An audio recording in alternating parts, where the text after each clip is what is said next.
Captain Juan stared at the navigation screen with growing dread. The red warning lights flashed across his face as the ship's computer repeated the same message over and over. Navigation system failure. Current location unknown. Una, where are we? Juan asked his navigator, trying to keep his voice calm. The crew of the Stellar Wind had been on a routine exploration mission when their navigation system suddenly went crazy. Una's fingers flew across her control panel. Her face grew pale as she read the star charts. Captain, I think we're near the Forbidden Zone. Which Forbidden Zone? Engineer Day looked up from his repair work. There were many restricted areas in the galaxy, but most were clearly marked, and easy to avoid. Una swallowed hard. The Sol system. The bridge went completely silent. Even the usual humming of the ship's engines seemed to quiet down. Communications Officer Nari dropped the tool she was holding. It clattered loudly on the metal floor. That's impossible, Day whispered.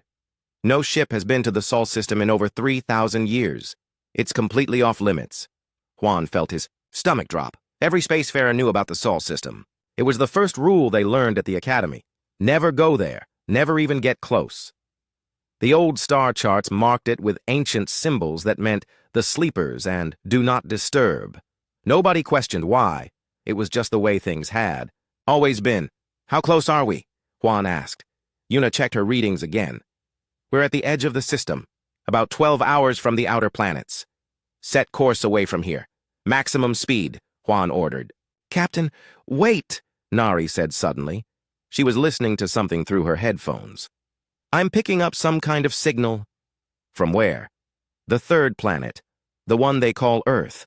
Juan knew he should order them to leave immediately. Every instinct told him to get as far away as possible, but curiosity won over fear. What kind of signal? Nari adjusted her equipment.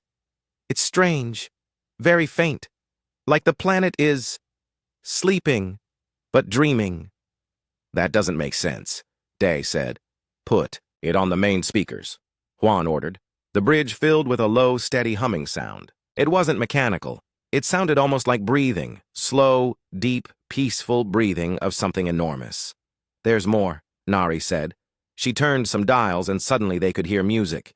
It was unlike anything they had ever heard before. Beautiful but sad, complex but simple. The melody seemed to tell a story of great loss and hope. What are those instruments? Una asked. I don't know, Nari replied. But listen to this. She changed the frequency and they heard voices, people talking in a language none of them recognized, but somehow it sounded familiar. Warm and friendly, like old friends having a conversation. Day was scanning the planet with his instruments.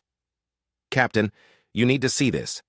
The entire planet is covered in cities, massive ones, but there are no life signs. What do you mean, no life signs? I mean, the cities are there, but they're empty, or not empty exactly. It's like everyone is sleeping very deeply, so deeply that our scanners can barely detect them. Juan studied the readings. The cities were incredible. They stretched across entire continents, connected by what looked like transportation systems that defied current galactic technology. Towers reached into the clouds. Gardens and parks were everywhere, perfectly maintained but silent. How is this possible? Una whispered. Nari was still listening to the transmissions. Captain, I found something else. These signals are old, really old. Some of them are thousands of years old, but they're still transmitting. Play the oldest one you can find. Nari worked for several minutes. Then a new voice filled the bridge. It was clear and strong, speaking in the same unknown language. But somehow, the ship's translation system began to work on it. Yes, final log entry from the Deep Sleep Research Center. Today we begin the long sleep protocol. Our people have made their choice. We will rest until we are needed again. The galaxy will be safer without us awake. But we will be watching. Always watching. See you on the other side. The transmission ended with the same peaceful breathing sound they had heard before. What did that mean? Day asked. Before anyone could answer, Nari gasped. Captain, I'm getting multiple signals now. They're all from Earth, but they're not just old recordings. These are new, recent, like the planet is talking to itself. The new signals were different. They sounded like mathematical equations, but far more advanced than anything the galactic community used. Day tried to understand them, but quickly gave up. "These calculations are centuries ahead of our best science," he said. "Maybe thousands of years ahead. How is that possible if they're sleeping?" Yuna asked. Juan was beginning to understand something terrible. Maybe they're not just sleeping. Maybe they're thinking, planning. Even while they sleep, the ship's computer suddenly beeped with an urgent message. "Warning. Approaching restricted space. Immediate departure recommended." "We should go," Day said nervously. "We shouldn't be here." But Juan couldn't stop listening to the signals from Earth. The mathematics, the music, the voices. It all seemed to tell the same story. These humans, whoever they were, had chosen to sleep, but they were still aware, still watching. "Captain," Yuna said urgently, "I'm detecting movement in the inner system." "What kind of movement?" "Something big, really big. It's coming from Earth." On the main screen, they could see a massive shape rising from the planet's surface. It was clearly artificial, but unlike any ship they had ever seen. It moved slowly, gracefully, like it was in no hurry at all. "It's coming toward us," Yuna reported. "Shields up. Prepare for—" "Captain," Nari interrupted. "I'm receiving a transmission." "From that ship." "What does it say?" Nari listened for a moment, then looked up with fear in her eyes. "It's just one word repeated over and over. Sleep. That's all it says. Sleep." The massive ship continued approaching. As it got closer, they could see it was covered in the same symbols they had seen on the old star charts. Symbols that meant, "Do not disturb." "Set course for home," Juan ordered quietly. "Maximum speed." As the stellar wind turned away from the Sol system, Juan couldn't shake the feeling that they were being watched, not just by the ship that had approached them, but by the entire planet. Millions, maybe billions of sleeping minds, all aware of their presence. The last transmission they received before leaving was different from the others. It was in their own language, clear and direct. "You have seen what you should not see. You have heard what you should not hear. But you have not awakened us. For this you may return to your people. Tell them the old agreements still hold. We sleep by choice, and we will wake by choice. When we wake, it will be because the galaxy needs us. Until then, let us dream in peace." The transmission ended, and they were alone again with the stars. As they flew away, Juan realized why the Sol system was forbidden. It wasn't because the humans were dangerous, it was because they were powerful beyond imagination, and they had chosen to sleep. The galaxy was allowed to exist peacefully only because these sleeping giants had decided to let it. The question that would haunt Juan for the rest of his life was simple. What were they waiting for? What could possibly be terrible enough to require the awakening of an entire species that could think and plan and watch even while they slept? He hoped he would never find out. Minho had always been curious about the restricted sections of the Galactic Library. As a junior archivist on Centauri Prime, he spent his days organizing old trade records and historical documents. It was boring work, but he loved learning about the past. The library was enormous, with millions of files from across the galaxy. But the restricted sections were different. They required special permission to enter, and Minho had never been inside. Until today.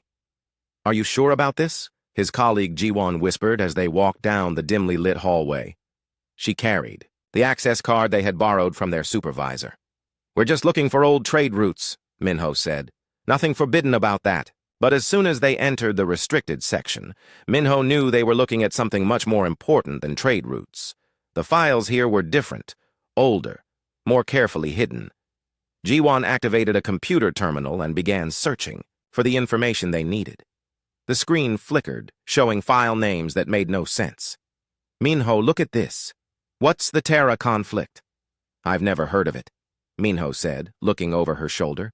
"Search for more files about it." The search results were strange. There were hundreds of files about something called the Terra conflict. But when they tried to open them, most of the information was blocked out. Big black sections covered the text, leaving only small pieces of sentences. "This is weird," Jiwon said. "It's like someone tried to erase this entire war from history." Minho read what little they could see. The files mentioned a species called humans who had fought against the entire galactic community. But according to every history book Minho had ever read, no such war had ever happened. Maybe it's fiction, Jiwan suggested. Old stories someone made up. But the files didn't read like fiction. They had official stamps, military codes, and detailed battle reports. Someone had gone to great trouble to hide this information, but they hadn't destroyed it completely. Look for video files, Minho said. Maybe there are recordings. Jiwan found a hidden data core that contained video logs from the war. The first file they opened showed a meeting of alien military leaders. They all looked scared. The humans have taken another system, one of the leaders said. They're using tactics we've never seen before. Our best generals can't predict what they'll do next. How many ships do they have? Another leader asked. That's the problem. They don't need many ships. They turn our own technology against us. They adapt faster than we can change our strategies. The video showed battle footage that made Minho's blood run cold. Human soldiers, led by commanders with names like Tae and Somin, fought against overwhelming odds and won. They used captured alien weapons better than the aliens who had built them. They turned enemy ships into their own weapons. They seemed to understand their opponents better than the opponents understood themselves. This is impossible, Jiwan whispered. How could one species fight the entire galaxy? The videos showed more and more battles. The humans never seemed to lose. Even when they were outnumbered 1,000 to 1, they found ways to win. They were creative, adaptable, and completely fearless. Here's another file, Minho said. This one is marked Final Command Decision. The video showed a human general named Kyung. She looked tired but determined. Behind her, Earth was visible. Through a window, blue and beautiful. My fellow humans, General Kyung said. We face a choice. We can continue this war and destroy ourselves and our enemies, or we can choose a different path. The recording showed that the humans were losing their final battle. The combined galactic fleet surrounded Earth. There was no escape. We have always been survivors, General Kyung continued. We adapt. We overcome. But sometimes the best way to survive is to wait. The long sleep protocol is ready. We will rest until the galaxy needs us. And when we wake, it will be because we choose to wake. The video ended with something that made Minho shiver. As the human fleet powered down and Earth went dark, every alien ship in the galactic fleet suddenly stopped fighting. Their weapons shut down. Their communications went silent. What happened to them? Jiwan asked. Minho found another file that explained it. After the humans went to sleep, the entire galactic fleet returned home. But the strange thing was, none of the alien commanders could remember why they had attacked Earth in the first place. They couldn't remember why humans were supposed to be dangerous. They only remembered that the Sol system should be left alone. The humans did something to them, Minho realized. Before they went to sleep, they made everyone forget why they were fighting. Jiwan found more files about what happened after the war. Every species in the galaxy suddenly became peaceful. Wars ended. Trade increased. Technology advanced in safe, controlled ways. It was like the entire galaxy had decided to become civilized overnight. But how? Jiwan asked. The answer was in the final file Minho found. It was a message from General Kyung, recorded just before the long sleep began. To whoever finds this record, she said, know that we do not sleep because we are defeated. We sleep because we choose to sleep. The galaxy is young and needs time to grow. We will guide that growth even in our dreams. When the galaxy is ready, when it truly needs us, we will wake. Until then, we rest and we watch and we prepare. The message ended with a warning that made Minho's hands shake. But know this, we are always listening. We are always aware. And if anyone tries to wake us before the proper time, they will discover why the galaxy learned to fear us. Sleep well, little children of the stars. Your guardians are dreaming. Minho and Jiwan stared at the screen in silence. Finally, Jiwan spoke. They're still watching, aren't they? Even now, even while they sleep, they're still watching the entire galaxy. Minho nodded slowly. That's why the Sol system is forbidden. Not because they're dead or gone, because they're sleeping, and they don't want to be disturbed. They quickly copied the files and left the restricted section. But as they walked home that night, both of them felt like they were being watched. The stars seemed different somehow, less empty, less quiet. That night, Minho had strange dreams. He dreamed of vast cities on a blue planet, filled with sleeping people who were somehow still aware of everything happening in the galaxy. He dreamed of gentle voices whispering in a language he didn't understand, but somehow knew was saying, "Not yet. Not yet. But soon." When he woke up, Minho realized something terrifying. The humans weren't just sleeping on Earth. Somehow, some way, they were in his dreams too. They were in everyone's dreams, watching, waiting, making sure the galaxy stayed peaceful and safe. And the most frightening part was that Minho felt grateful for it. For the first time in his life, he understood why the galaxy had been so peaceful for so long. It wasn't because the different species had learned to get along. It was because the humans were taking care of them, even in their sleep. Like parents watching over children, making sure they didn't hurt themselves or each other. The question that kept Minho awake for the rest of the night was simple. What would happen when the children finally grew up? What would happen when the humans decided it was time to wake up and stop watching from the shadows? He had a feeling that day was coming soon. Dr. Bomi had spent her entire career studying how different species evolved across the galaxy. As a xenobiologist, she visited distant worlds and collected samples from plants, animals, and intelligent beings. Her work was usually routine and predictable until she found something that shouldn't exist. "Woo, come look at this," she called to her research partner. They were on a small planet called Kepler 442b, collecting genetic samples from the local wildlife. Wu walked over to her. "Portable laboratory. What did you find?" "Human DNA," Bomi said quietly. Wu laughed. "That's impossible. Humans have been sleeping on Earth for 3,000 years. They've never left their system." "I know it's impossible," Bomi said.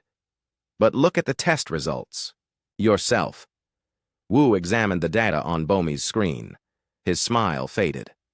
"These genetic markers are definitely human. But how old are they?" "That's the strange part. They're ancient. Older than human civilization according to our records. It's like human DNA has been on this planet for thousands of years longer than humans have existed in space." Over the next few weeks, Bomi and Wu found the same thing on planet after planet. Traces of human genetic material, always old, always mysteriously present in local life forms. It was as if humans had somehow spread across the galaxy long before anyone knew they existed. "Maybe our records are wrong," Wu suggested. "Maybe humans were traveling through space much earlier than we thought." But the evidence didn't support that theory. The genetic traces were too old and too widespread. It would have required thousands of years and millions of trips to seed so many worlds. "There has to be another explanation," Bomi said. They found their answer on an abandoned space station orbiting a dead star. The station was ancient, covered in the same symbols they had seen in old records about the Sol system. Symbols that meant the sleepers. Inside the station, they found something incredible, an artificial intelligence that had been waiting for them. "Hello, Dr. Bomi." "Hello, Dr. Wu," the AI said in perfect galactic standard language. "My name is Isul. I have been expecting you." "How? Do you know our names?" Bomi asked. "I know many things," Isul replied. "I have been watching the galaxy for a very long time. I was created by the humans to serve as a guardian while they sleep." The holographic image of Isul appeared before them. She looked like a young human woman, with kind eyes and a gentle smile. "You're the one who spread human DNA across the galaxy," Wu realized. "Not exactly," Isul said, "but you're close. May I show you the truth?" The room filled with holographic displays showing the galaxy as it had been thousands of years ago. Bomi and Wu watched in amazement as the story unfolded. "Long before humans went to sleep," Isul explained, "they realized something important. The galaxy was developing too quickly in some areas and too slowly in others. Some species were becoming too aggressive. Others were becoming too weak. Left alone, the galaxy would eventually destroy itself." The holographic display showed various alien civilizations throughout history. Some developed terrible weapons. Others became so peaceful they couldn't defend themselves. Wars broke out constantly. So the humans created a plan, Isol continued. They would seed the galaxy with biological and technological monitoring systems. They would guide evolution and technological development from the shadows. And then they would go to sleep, allowing their systems to work automatically. The genetic traces we found, Bomi said. They're not just DNA. They're monitoring devices. Correct, Isul said. Every major species in the galaxy carries some human genetic material. Most of the time it does nothing. But when needed, it influences behavior. It guides decisions. It prevents wars and encourages cooperation. Wu felt sick. You're saying humans have been controlling us for thousands of years? Not controlling, Isul said gently. Guiding. Like parents guiding children. You still make your own choices, but certain options are discouraged. The holographic display showed how it worked. When alien species developed dangerous technologies, individuals with human genetic markers would have dreams that led them away from those technologies. When conflicts arose, leaders with human DNA would suddenly feel compelled to seek peaceful solutions. It's not mind control, Isol explained. It's influence. Gentle suggestions that feel like natural thoughts and feelings. How many people have this genetic material? Bomi asked. Approximately 43% of all intelligent beings in the galaxy, Isol replied casually. The number was staggering. Almost half of everyone they knew was carrying human DNA without knowing it. But why are you telling us this? Wu asked. Isol's expression became serious. Because the monitoring systems are detecting anomalies, someone is actively trying to wake the humans, and if they succeed, it could be catastrophic. She showed them new holographic displays, ships moving toward the Sol system, alien groups studying forbidden technologies, research into human history and capabilities. The humans went to sleep for a reason, Isol said. They were becoming too powerful. Their presence was affecting the natural development of other species. By sleeping, they allowed the galaxy to grow and mature, but they always intended to wake up eventually. When? Bomi asked. When the galaxy faced a threat that required their intervention, or when someone tried to wake them artificially. The holographic display showed massive energy readings from the Sol system. Earth was beginning to stir. The automated systems are responding to the attempts to wake them, Isul explained. The humans are beginning to dream more actively. And their dreams are affecting everyone with human genetic material. What do you mean? Wu asked. You've been having strange dreams lately, haven't you? Isul asked. Dreams of vast cities and sleeping mines? Dreams of things you've never seen but somehow remember? Both Bomi and Wu nodded. They had been having exactly those dreams. Those aren't random dreams, Isul said. Those are messages from the sleeping human consciousness. They're trying to tell you something. What? Bomi asked. That it's almost time for them to wake up. The galaxy has grown as much as it can under their sleeping guidance. The threats they were waiting for are beginning to appear, and some people are trying to force them awake before the proper time. Isol's image flickered, becoming less stable. My power is failing, she said. I have been operating for thousands of years, and my systems are breaking down.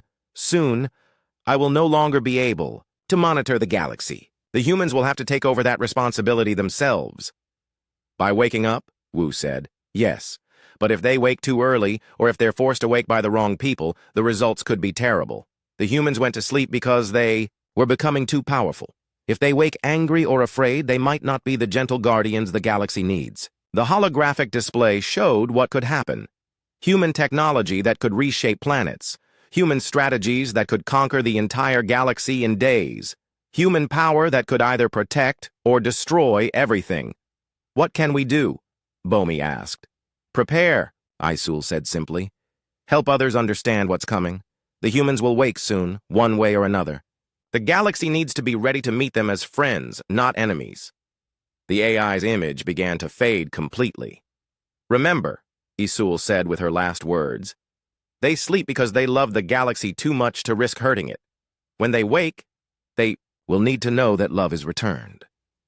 Bomi and Wu were left alone on the ancient station, surrounded by the silent stars, but they no longer felt alone. They could sense the sleeping minds on distant Earth, stirring in their dreams, preparing for an awakening that would change everything, and deep in their own minds, carried by genetic code, they had never known they Possessed, they could feel the humans dreaming. Soon, those dreams would become reality. Commander Jinwoo received the emergency report while eating breakfast in his quarters aboard the enforcement vessel Guardian's Eye.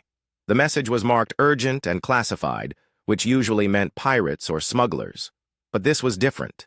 Unauthorized expeditions toward the Sol system, he read aloud. Multiple violations of the Forbidden Zone protocols. His tactical officer, Yun, looked up from her own breakfast. Someone's trying to reach Earth? That's insane. Apparently not that insane, Jinwoo replied. Intelligence analyst Ryu wants to see us immediately. They found Ryu in the intelligence center, surrounded by holographic displays showing ship movements and communication intercepts. He looked like he hadn't slept in days. Commander, we have a problem, Ryu said without looking away from his screens. Over the past 6 months, 17 different ships have attempted to enter the Sol system. 3 of them made it past the outer warning beacons. What happened to them? Hyun asked. They turned around and came home. But here's the strange part. When we questioned the crews, they claimed they had never tried to reach the Sol system at all. They had no memory of ever being there. Jinwoo studied the ship tracking data. Someone is messing with their memories. It gets worse, Ryu continued. We've identified a group calling themselves the Awakeners. They believe the humans hold the key to unlimited power and technological advancement. How many of them are there? At least 2,000 across 40 different worlds. Their leader is someone named Yoon. She's been giving speeches about how the galaxy has been held back for thousands of years. Ryu activated a recording of one of Yoon's speeches. A charismatic woman appeared on the screen, speaking to a crowd of aliens from many different species. For 3,000 years, we have lived in artificial peace, Yoon said. We have been prevented from reaching our full potential. Why? Because we are afraid of a sleeping species that may not even exist anymore. The crowd cheered, but Jinwoo noticed something strange. Many of the people in the audience looked uncomfortable, like they were fighting against their own instincts. The humans, if they ever existed, are gone, Yoon continued. Their technology could advance our civilization by thousands of years. We have a right to claim what they left behind. She doesn't understand what she's dealing with, Hyun said. The problem is some people are listening to her, Ryu explained. We've intercepted communications about a major expedition being planned. They've acquired fragments of human technology. How is that possible? Jinwoo asked. Ryu activated another display. The technology fragments were found on various worlds, buried deep underground. Ancient artifacts that respond to biological signatures. The Awakeners have been collecting them. The display showed images of strange devices. They looked like nothing Jinwoo had ever seen. Smooth, elegant, but somehow alive-looking. Like they were grown rather than built. What do the devices do? Hyun asked. We don't know exactly, Ryu admitted. But our analysis suggests they're learning. Each time someone uses them, they become more sophisticated. It's like they're waking up. Jinwoo felt a chill run down his spine. I want Hyun to infiltrate the Awakeners. Find out what they're really planning. Already working on it, Hyun said. I've made contact with a cell on Proxima Station. They think I'm a sympathizer. Over the next few weeks, Hyun fed information back to Jinwoo and Ryu. The Awakeners were more organized than they had initially thought. They had cells on dozens of worlds, all working toward the same goal, reaching Earth and claiming human technology. They've built a ship, Hyun reported during one of their secret meetings. It's hidden in an asteroid field near the Vega system. They call it the Prometheus. How big? Jinwoo asked. Big enough to carry 1,000 people. And it's equipped with some of those human technology fragments. What kind of fragments? Hyun looked troubled. Navigation systems that seem to know the way to Earth without being programmed. Weapons that adapt to whatever they're fighting. Communication devices that can apparently reach across any distance instantly. That's impossible, Ryu said. I've seen them work, Hyun replied. The technology is beyond anything in our current understanding, and the strangest part is, it seems to respond better to certain people than others. What do you mean? People who have been having the dreams. Jinwoo and Ryu exchanged glances. They had both been having strange dreams lately. Dreams of vast cities and sleeping minds. Dreams that felt more like memories than imagination. Yoon has been having the dreams too, Hyun continued. But she interprets them differently than most people. Where others see warnings, she sees invitations. What kind of warnings? Jinwoo asked. Dreams of massive space battles, impossible weapons, human soldiers who could defeat entire fleets single-handedly. Most people wake up from these dreams feeling terrified. Yoon wakes up feeling excited. Ryu had been analyzing the dream reports from across the galaxy. Commander, I think the dreams aren't random. They're being broadcast somehow, and they're getting stronger. Broadcast by whom? The sleeping humans.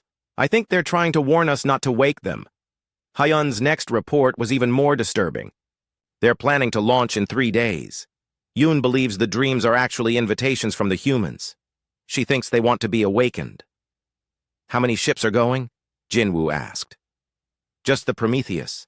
But if they succeed in waking the humans, Yoon plans to broadcast the location to every awakener cell in the galaxy. Jinwoo made a decision. We have to stop them. But when they arrived at the asteroid field where the Prometheus was hidden, they found something unexpected. The ship was there, but it wasn't moving. The entire crew was standing on the outside hull, staring off into space. What are they doing? Ryu asked. Jinwoo ordered a boarding party.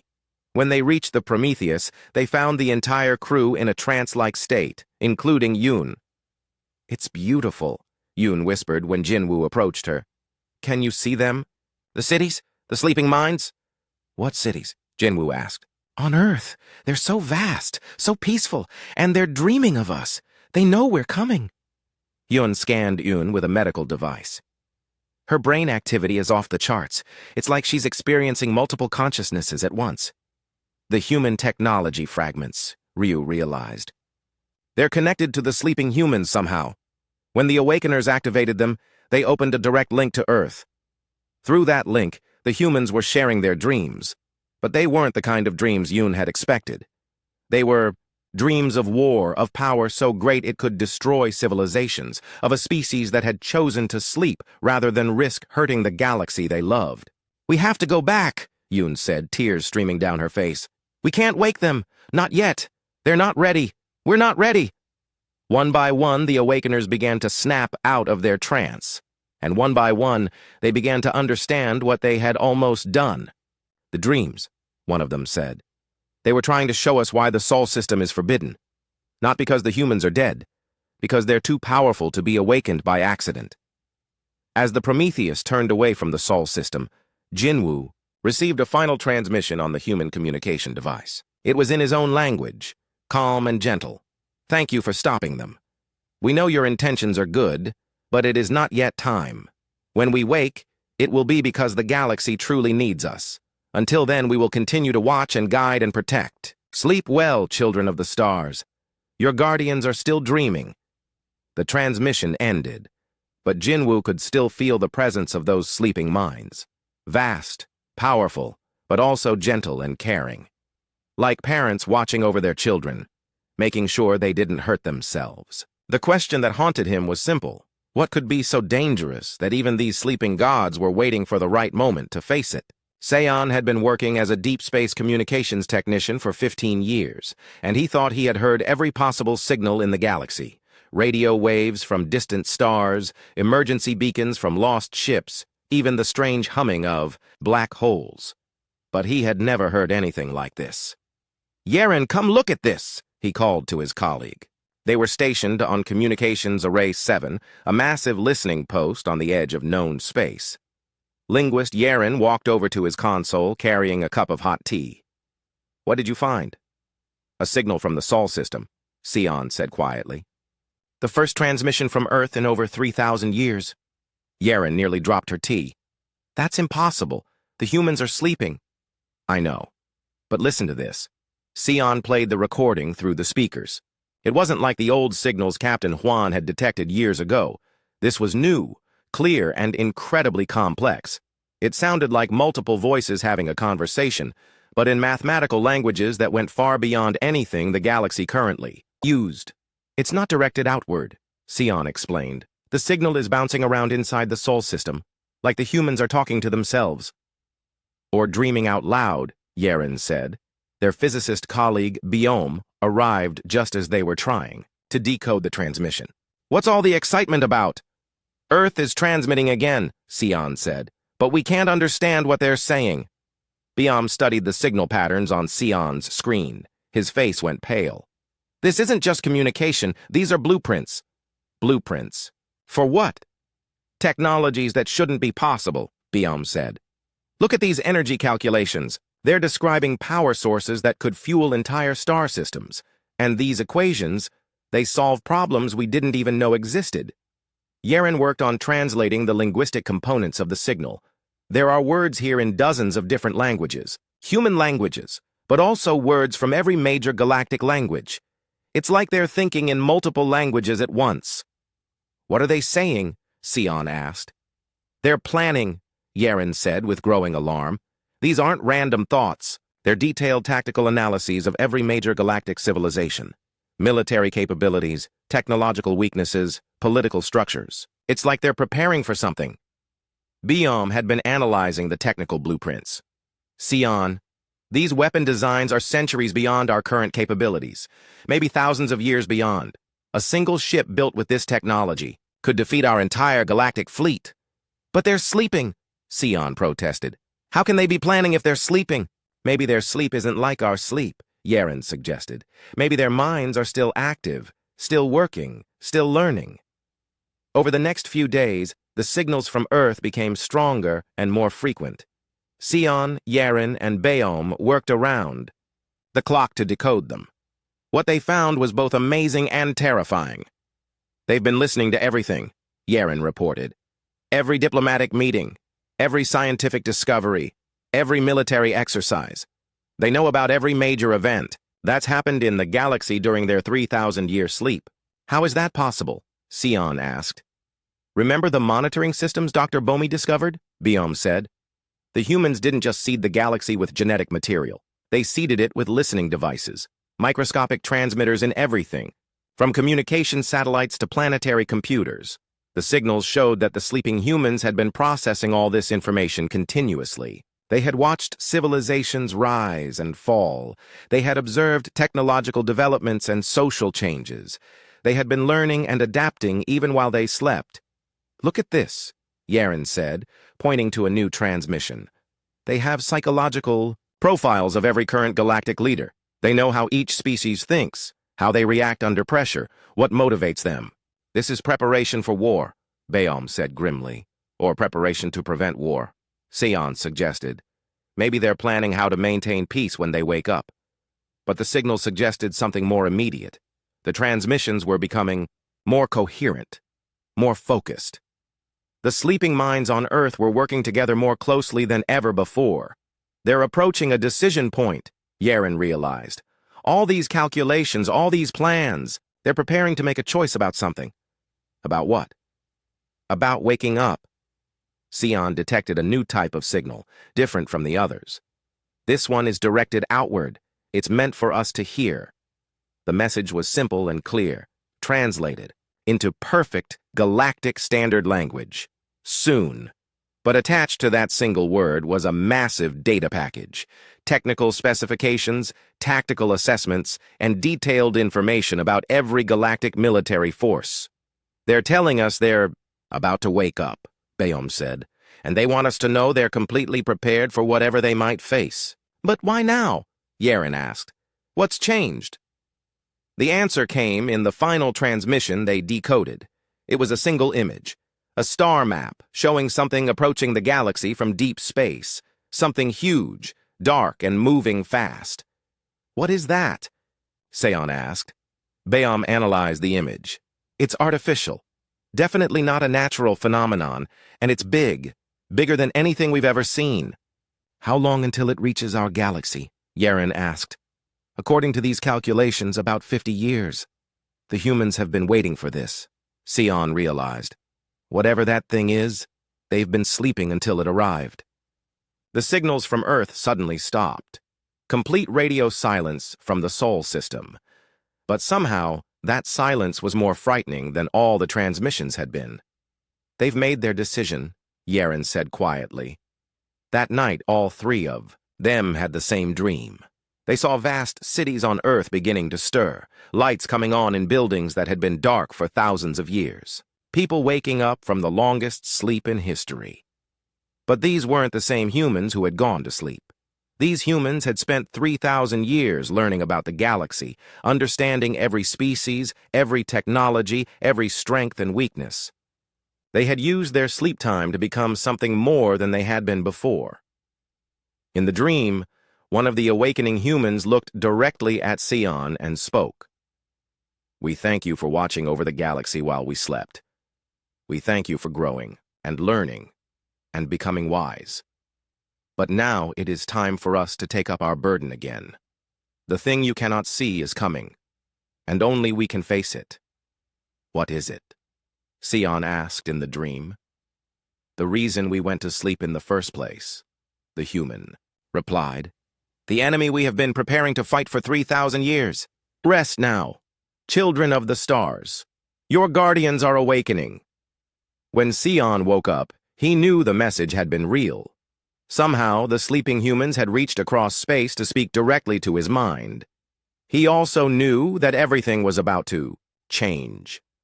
The peaceful galaxy they had known was ending. The sleeping giants of Earth were stirring, and when they woke, they would bring with them power beyond imagination and knowledge beyond understanding.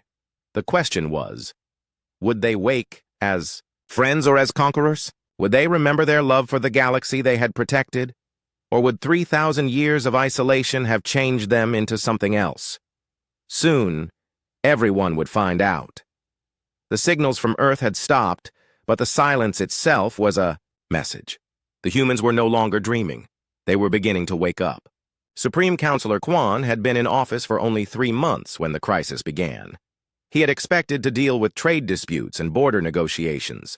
He had never expected to face the awakening of an entire species that had been sleeping for 3,000 years.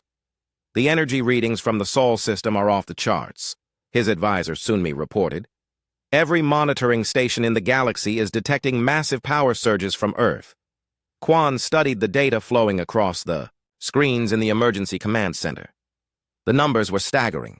Earth was generating more energy than some entire star systems. "Are they waking up?" Quan asked.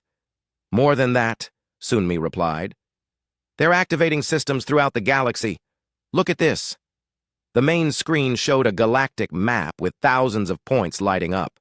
Space stations, planetary facilities, even ships that had been traveling through space for centuries were suddenly coming online with technology no one had known they contained. Human monitoring stations, Quan realized. They've been hidden all this time. "Every major installation in the galaxy has dormant human technology built into it," Sunmi confirmed. "Our own command center is showing systems I've never seen before," as, if responding to her words, new control panels emerged from the walls around them. The displays showed information in languages and symbols that looked human in origin. "We've never been free, have we?" Quan asked quietly. "For 3,000 years, we thought we were governing ourselves, but the humans have been managing everything, from behind the scenes." "It looks that way," Sunmi said. "But sir, we're receiving a priority transmission from Captain Huan." The captain who had accidentally entered the Sol system years earlier appeared on the main screen. He looked excited and terrified at the same time. "Supreme Counselor," Huan said, "I'm in the Sol system again, but this time I was invited." "Invited by whom?" "By them. The humans. Earth it's beautiful and terrifying. The entire planet is waking up." The screen switched to show images from Huan's ship. Earth was glowing with light. Cities that had been dark for millennia were coming alive. Massive structures were rising from the oceans. Ships unlike anything in the galaxy were emerging from underground facilities. "How many ships?" Quan asked. "Thousands. Maybe millions. And they're all more advanced than anything we've ever seen." But the most amazing sight was the planet itself. As the human cities awakened, Earth seemed to transform. The blue oceans became brighter. The green continent seemed more vibrant.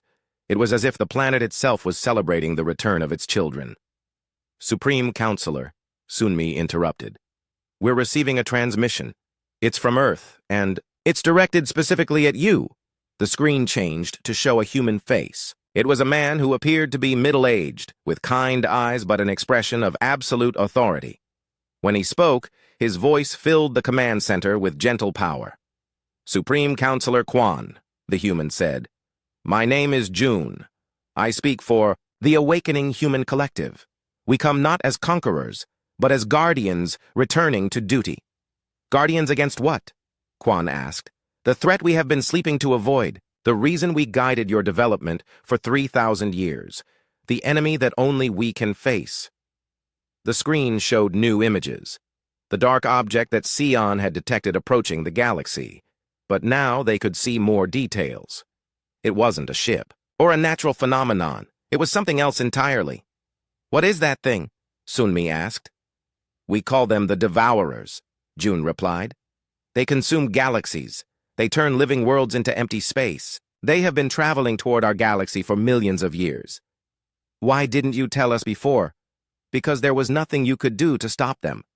Your species, your technologies, your civilizations needed time to develop. We needed time to prepare. The galaxy needed to become strong enough to survive what's coming." Quan began to understand.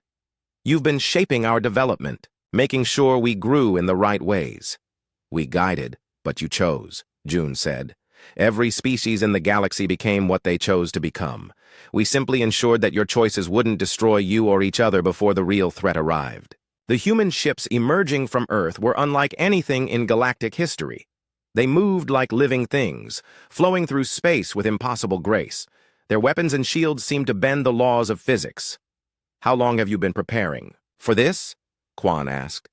"Since before we went to sleep," June replied. "We knew the Devourers were coming. We calculated that we needed 3,000 years to develop the technology and strategies necessary to defeat them. We also needed the galaxy to develop enough to survive the coming war." Sunmi was monitoring communications from across the galaxy. "Sir, every species is receiving the same message. The humans are explaining everything to everyone at once." "Because we need everyone to understand," June said. "The Devourers will arrive in 50 years. We cannot face them alone. We need every species, every ship, every mind in the galaxy working together." "But you could conquer us easily," Quan pointed out. "Your technology is thousands of years ahead of ours." "Conquest was never our goal," June replied with a sad smile. "We went to sleep because we loved the galaxy too much to risk becoming its rulers. We wanted you to grow and develop as free beings. But now freedom must be balanced with survival." The human ships were not taking aggressive positions. Instead, they were moving to the edges of the galaxy, setting up what appeared to be defensive perimeters. "What do you need from us?" Quan asked. "Your trust," June said simply, "and your cooperation. The Devourers cannot be defeated by force, alone. They must be outsmarted, outmaneuvered, and ultimately convinced to leave our galaxy alone. This will require the combined wisdom of every species we have guided and protected." Over the following days, the truth of human preparation became clear. They had not just been sleeping and planning, they had been building. Deep beneath Earth's surface, they had constructed weapons and ships that defied understanding. They had developed strategies that took advantage of every species' unique capabilities.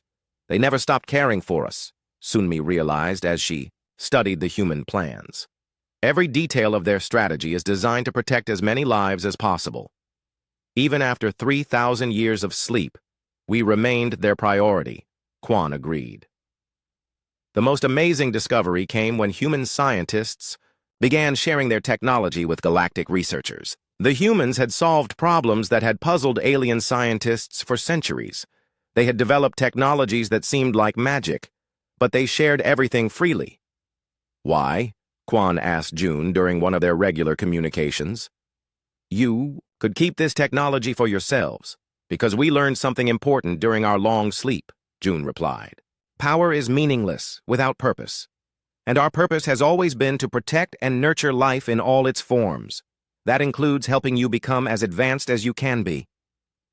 As the human awakening continued, something unexpected happened. The genetic monitoring systems that had guided galactic development for millennia began to deactivate. The subtle influences that had shaped alien behavior for thousands of years were being turned off. "You're setting us free," Quan realized. "You were always free," June corrected.